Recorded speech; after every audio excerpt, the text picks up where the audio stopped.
கர்த்தரிடத்தில் திரும்புங்கள். ஆதலால் நீங்கள் இப்பொழுதே உபவாசத்தோடும் அழுகையோடும் புலம்பலோடும் உங்கள் முழு இருதயத்தோடும் என்னிடத்தில் திரும்புங்கள் என்று கர்த்தர் சொல்லுகிறார். நீங்கள் உங்கள் வஸ்திரங்களை அல்ல, உங்கள் இருதயங்களை கிழித்து உங்கள் தேவனாகிய கர்த்தரிடத்தில் திரும்புங்கள். அவர் இரக்கமும் மன உருக்கமும் நீடிய சாந்தமும் மிகுந்த கிருபையும் உள்ளவர். அவர் தீங்குக்கு மனஸ்தாபப்படுகிறவருமாய் இருக்கிறார். ஒருவேளை அவர் திரும்பி மனஸ்தாபப்பட்டு உங்கள் தேவனாகிய கர்த்தருக்கு போஜன பலிகளையும் பான பலிகளையும் செலுத்துகிறதற்கான ஆசீர்வாதத்தை தந்தருளுவார். சீயோனிலே எக்காலம் ஊதுங்கள், பரிசுத்த உபவாச நாளை நியமியுங்கள், விசேஷித்த ஆசரிப்பை கூறுங்கள், ஜனத்தை கூட்டுங்கள், சபையை பரிசுத்தப்படுத்துங்கள், முதியோரை சேருங்கள், பிள்ளைகளையும் பாலுண்கிற குழந்தைகளையும் கூட்டுங்கள். மணவாளன் தன் அறையையும் மணவாட்டி தன் மறைவையும் விட்டு புறப்படுவார்களாக. கர்த்தரின் பணிவிடைக்காரராகிய ஆசாரியர்கள் மண்டபத்துக்கும் பலிபீடத்துக்கும் நடுவே அழுது, கர்த்தாவே, நீர் உமது ஜனத்தை தப்பவிட்டு புறஜாதிகள் அவர்களை பழிக்கும் நிந்தைக்கு உமது சுதந்திரத்தை ஒப்புக்கொடாதிரும். உங்கள் தேவன் எங்கே என்று புறஜாதிகளுக்குள்ளே சொல்லப்படுவானேன் என்பார்களாக. கர்த்தர் யூதாவின் மனுஷரோடு வழக்காடுகிறார். அவர்களுக்கு தம்முடைய நியாய தீர்ப்பை கொடுக்கிறார். கர்த்தருடைய கோபத்தினால் யூதா தேசம் அழிந்து போகிறது.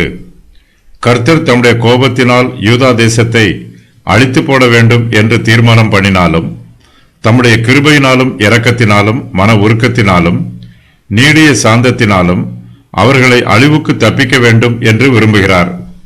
கர்த்தர் யூதாவின் மனுஷரை பார்த்து, நீங்கள் இப்பொழுதே உபவாசத்தோடும் அழுகையோடும் புலம்பலோடும் உங்கள் முழு இருதயத்தோடும் என்னிடத்தில் திரும்புங்கள் என்று சொல்லுகிறார்.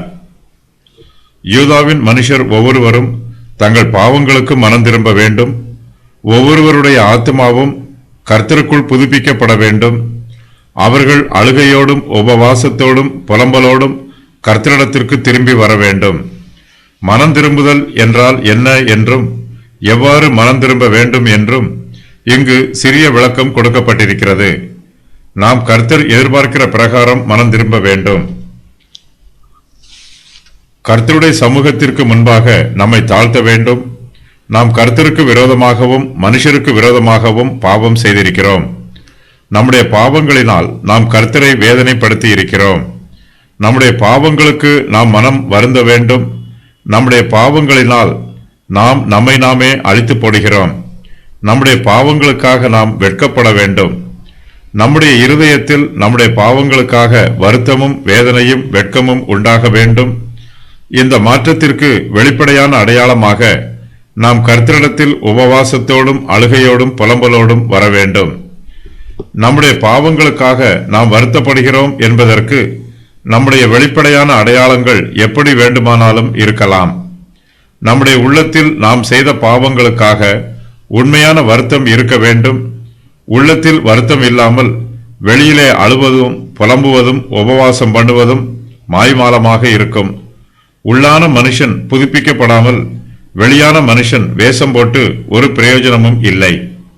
நாம் கர்த்தரிடத்தில் உபவாசத்தோடும் அழுகையோடும் புலம்பலோடும் வரும்போது நம்முடைய வஸ்திரங்களை அல்ல, நம்முடைய இருதயங்களை கிழிக்க வேண்டும். நம்முடைய இருதயம் கிழிக்கப்படுவதை கர்த்தர் பார்க்க விரும்புகிறார்.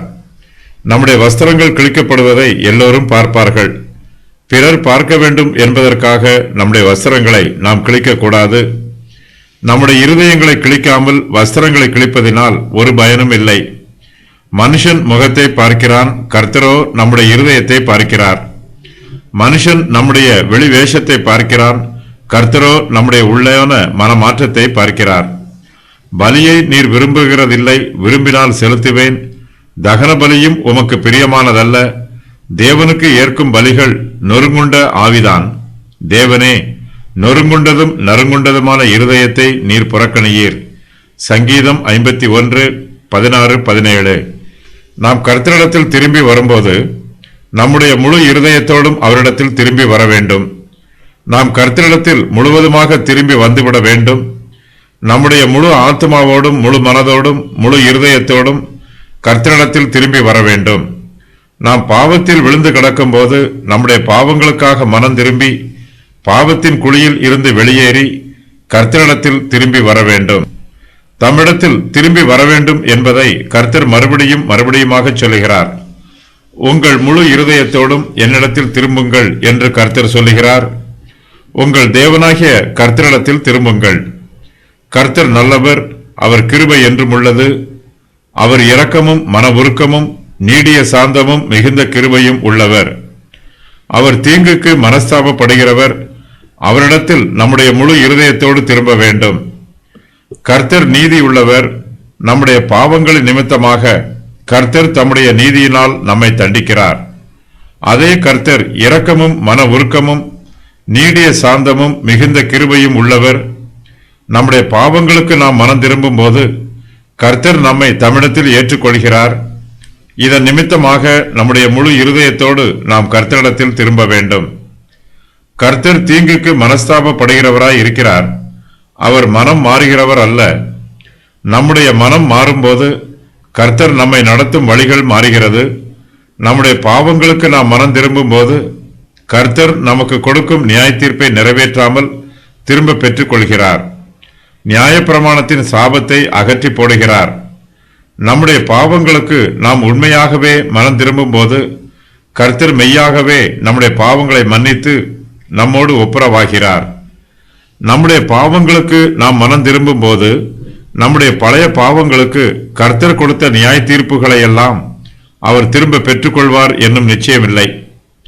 நாம் செய்த பழைய பாவங்களுக்கு கர்த்தர் ஏற்கனவே கொடுத்த தண்டனைகள் எல்லாம் நம்மை விட்டு நீங்கி போகும் என்னும் உறுதி இல்லை.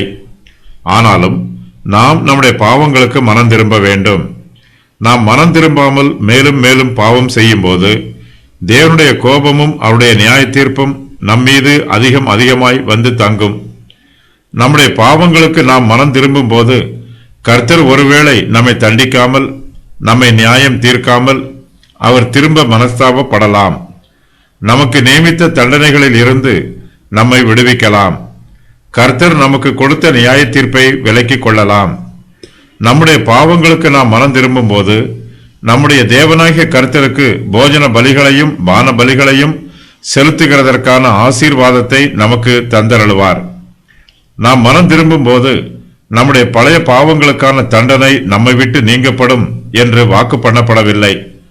நாம் மனம் திரும்பும் போது கர்த்தருக்கு போஜன பலியும் பான பலியும் செலுத்துவதற்கான ஆசீர்வாதம் நமக்கு கொடுக்கப்படும். கர்த்தரை ஆராதிக்கும் கிருபை நமக்கு உண்டாகும். கர்த்தருடைய சமூகத்தில் கிட்டிச் சேரும் சிலாக்கியத்தை பெற்றுக்கொள்வோம். யூதாவின் மனுஷர் எல்லோருமே கர்த்தருக்கு விரோதமாக பாவம் செய்கிறார்கள். ஆகையினால் யூதா தேசத்தார் முழுவதுமாகவே தங்கள் பாவங்களுக்கு மனம் திரும்ப வேண்டும். அவர்கள் எல்லோரும் தங்கள் பாவங்களுக்கு மனம் திரும்பும் போது தேவனுடைய நாமம் மகிமைப்படும். யூதா தேசத்தை சுற்றிலும் இருக்கிற அண்டை தேசத்தார் யூதாவின் மனுஷரை கவனமாய் பார்ப்பார்கள். கர்த்தர் யூதா தேசத்தாரை அதிகமாய் தண்டிக்காமல் தம்முடைய தண்டனையை நிறுத்திவிட்டதை அந்நிய தேசத்தார் பார்ப்பார்கள். கர்த்தர் தம்முடைய கிருபைகளையும் இரக்கங்களையும் அவர்களுக்கு மறுபடியும் கொடுப்பதை காண்பார்கள். இந்த மாற்றத்திற்கான காரணத்தை அறிந்து கொள்ள வேண்டும் என்று விரும்புவார்கள். கர்த்தர் யூதாவின் மனுஷரை பார்த்து, சீயோனிலே எக்காலம் ஊதுங்கள், பரிசுத்த உபவாச நாளை நியமிங்கள், விசேஷித்த ஆசரிப்பை கூறுங்கள், ஜனத்தை கூட்டுங்கள், சபையை பரிசுத்தப்படுத்துங்கள், முதியோரை சேருங்கள், பிள்ளைகளையும் பாலுண்கிற குழந்தைகளையும் கூட்டுங்கள், மணவாளன் தன் அறையையும் மணவாட்டி தன் மறைவையும் விட்டு புறப்படுவார்களாக என்று சொல்லுகிறார். கர்த்தர் ஏற்கனவே யூதாவின் மனுஷரிடத்தில் சீயோனிலே எக்காலம் ஊதுங்கள் என்று சொன்னார். அது யுத்தம் வரப்போவதை எச்சரிக்கும் எக்கால சத்தம். இப்போது ஊதப்படுவதோ சமாதான உடன்படிக்கை ஏற்படுத்தப்பட்டிருப்பதை அறிவிக்கும் எக்கால சத்தம். கர்த்தர் ஏற்கனவே யூதாவின் மனுஷரிடத்தில் பரிசுத்த உபவாச நாளை நியமியுங்கள், விசேஷித்த ஆசரிப்பை கூறுங்கள், மூப்பரையும் தேசத்தின் எல்லா குடிகளையும் உங்கள் தேவனாகிய கர்த்தரின் ஆலயத்திலே கூடி வரச் செய்து கர்த்தரை நோக்கி கூப்பிடுங்கள் என்று சொன்னார். தாம் ஏற்கனவே சொன்னதையே கர்த்தர் இங்கு திரும்பவும் சொல்லுகிறார். யூதாவின் மனுஷர் கர்த்தருடைய ஆசீர்வாதத்தை பெற்றுக்கொள்வதற்கு முன்பாக அவர்கள் தங்களை ஆயத்தம் பண்ண வேண்டும். அவர்கள் தங்களை பரிசுத்தப்படுத்திக் கொள்ள வேண்டும். இதற்காக அவர்கள் ஜனத்தை கூட்டி சபையை பரிசுத்தப்படுத்த வேண்டும். யாரையும் விட்டுவிடாமல் எல்லோரையும் கூட்ட வேண்டும். தேசத்தில் உள்ள சிறியோரையும் பெரியோரையும் கூட்ட வேண்டும். முதியோரையும் கூட்டி சேர்க்க வேண்டும். பிரபுக்களையும் நியாயாதிபதிகளையும் தலைவர்களையும் கூட்டி சேர்க்க வேண்டும். பெரியோரை கூட்டி சேர்க்கும் போது சிறியோரை கைவிட்டு விடக்கூடாது. பிள்ளைகளையும் பாலுண்கிற பிள்ளைகளையும் கூட்டி சேர்க்க வேண்டும். தேசமாக கூட்டி சேர்க்கப்பட்டு பரிசுத்த உபவாச நாளை நியமித்து கர்த்தருக்கு முன்பாக அழுது புலம்பினால்தான் தேசத்தில் உள்ள ஒவ்வொரு தனி மனுஷரும் சந்தோஷமாய் இருக்க முடியும். தேசத்தின் பாவங்களுக்காகவும் தேசத்திற்கு ஏற்பட்டிருக்கிற உபத்திரவங்களுக்காகவும் கர்த்தருடைய சமூகத்தில் தேசமாக ஒன்று கூடி விண்ணப்பம் பண்ண வேண்டும். ஜனத்தை கூட்டி சபையை பரிசுத்தப்படுத்தி பரிசுத்த உபவாச நாளை நியமிக்கும் போது ஆசாரியருக்கு முக்கியமான ஊழிய பொறுப்பு கொடுக்கப்படுகிறது. கர்த்தரின் பணிவிடைக்காரராகிய ஆசாரியர்கள் மண்டபத்துக்கும் பலிபீடத்துக்கும் நடுவே அளவேண்டும். கர்த்தாவே, நீர் உமது ஜனத்தை தப்பவிட்டு புறஜாதிகள் அவர்களை பழிக்கும் நிந்தைக்கு உமது சுதந்திரத்தை ஒப்புக்கொடாதிரும். உங்கள் தேவன் எங்கே என்று புறஜாதிகளுக்குள்ளே சொல்லப்படுவானேன் என்று ஆசாரியர்கள் கர்த்தரிடத்தில் அழுது விண்ணப்பம் பண்ண வேண்டும்.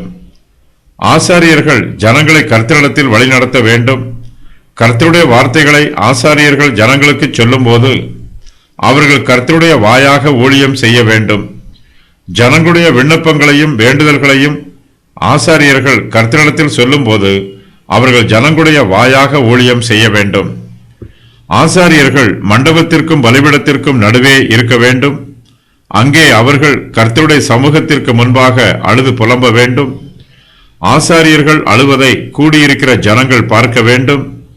தங்கள் முற்பிதாவாகிய யாக்கோபு கர்த்தரிடத்தில் போராடி ஜெபம் பண்ணியது போல தங்களுடைய ஆசாரியர்களும் கர்த்தரிடத்தில் அழுது ஜெபம் பண்ணுவதை யூதாவின் மனுஷர் பார்க்க வேண்டும். ஆசாரியர்கள் தங்களுடைய சொந்த நன்மைகளை கர்த்தரிடத்தில் வேண்டிக் கொள்ளவில்லை. அவர்கள் ஜனங்களுக்காக விண்ணப்பம் பண்ணுகிறார்கள். நீர் உமது ஜனத்தை தப்பவிடும் என்பதே ஆசாரியரின் விண்ணப்பம். கர்த்தருடைய ஜனங்கள் புறஜாதிகளுடைய பழிக்கும் நிந்தைக்கும் ஆளாகக்கூடாது. புறஜாதியார் கர்த்தருடைய ஜனத்தையும் கர்த்தரையும் ஏளனம் பண்ணக்கூடாது. கர்த்தர் பெரியவர், அவர் மகிமைக்கு பாத்திரர். கர்த்தர் தம்முடைய சேனையோடு வந்து பூமியில் உள்ள ராஜ்யங்களை எடுத்துக்கொள்வார். ஆகையினால் இப்பொழுதே உபவாசத்தோடும் அழுகையோடும் புலம்பலோடும் முழு இருதயத்தோடும் கர்த்தரிடத்தில் திரும்ப வேண்டும். அவர் இரக்கமும் மன உருக்கமும் நீடிய சாந்தமும் மிகுந்த கிருபையும் உள்ளவர். அவர் தீங்குக்கு மனஸ்தாபப்படுகிறவருமாய் இருக்கிறார். ஆகையினால் முதியோரும் பிள்ளைகளும் எல்லோரும் உபவாசித்து கர்த்தருடைய இரக்கத்திற்காக ஜெபிக்க வேண்டும் என்று இங்கு கூறப்பட்டுள்ளது.